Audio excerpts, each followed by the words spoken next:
Alabang Market.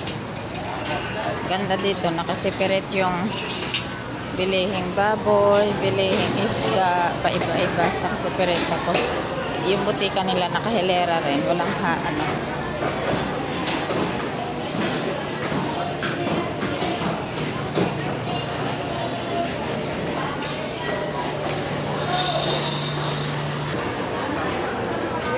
Market nila mayroong taas, third floor, may second floor at saka first floor.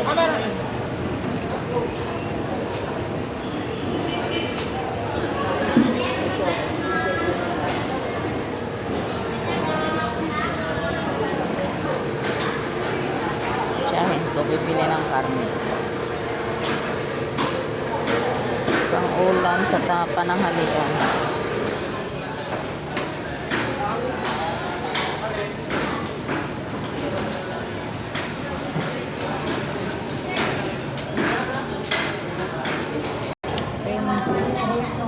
Palengke nila may akyatan, taas, may taas at saka baba.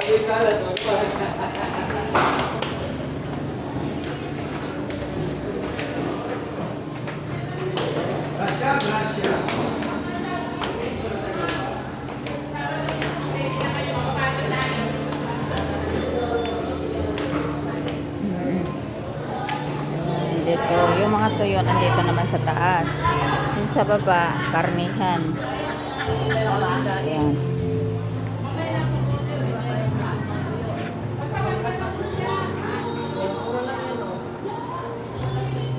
Oo.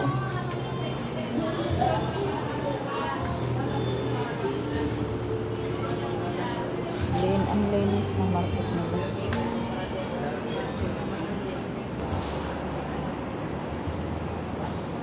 Bibili kasi yung tiyahin ko ng panindang tuyo sa niya, sa store niya.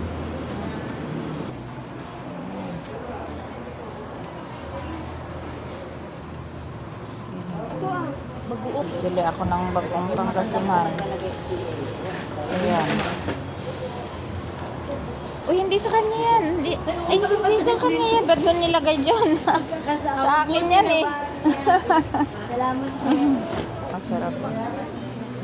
Tinapahang isda. Kasi namimili yung auntie ko ng paninda sa palengke para sa yung tindahan niya rin. Arrangement yung nila nito. Kapag talagang dry fish lahat malinis. Ayan. Ang auntie ko. Doon yan dating. Ito naman, hilera lahat ng mga prutas. Kailangan di magkalo-halo. Magkano ba ito?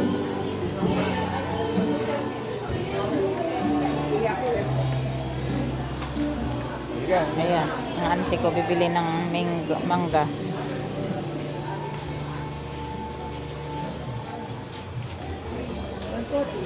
Na hilera, gulayan. Lahat gulayan dito, walang halo. Ayan. Ayan. Puro gulay, walang kahalo. Hindi ka pwedeng pagbinta kung ano-ano, puro gulay lang.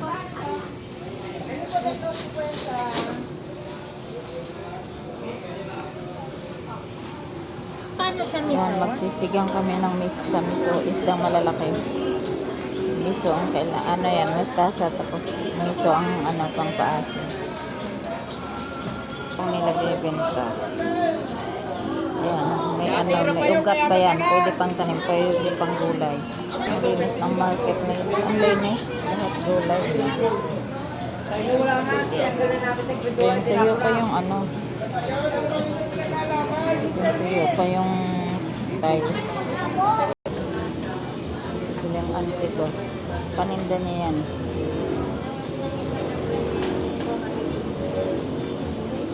Yan. May third floor at saka fourth floor. Panila hindi kinilo piraso, 150 o 3. Panhilera, mga frozen foods naman. Yan. Tagalan na sa prepare lahat.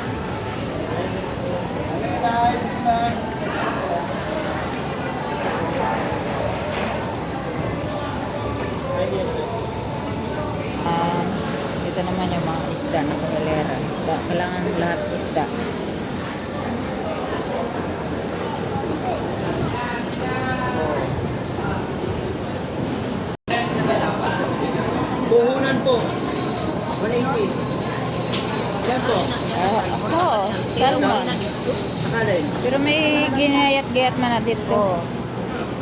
Salmon ulo yan. Masarap daw isigang sa miso. Saka mustasa.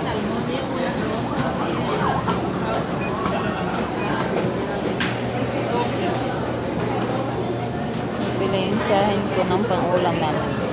Ayan, yung salmon na yan. Salmon ulo. Gagawin sinigang sa miso.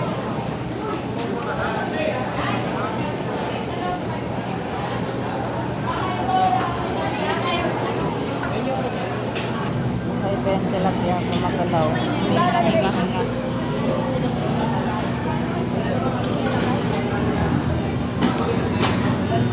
May tilapia.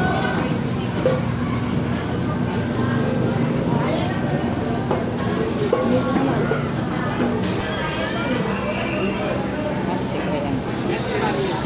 Sariwang sariwa.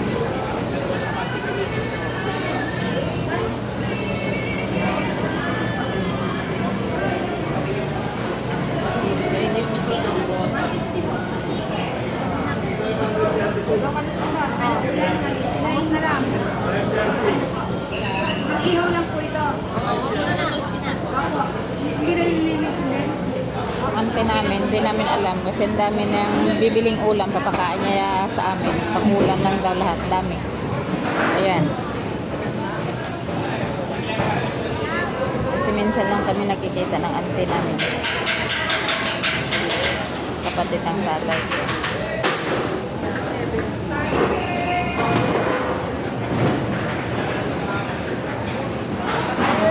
Hindi, anak, hulog.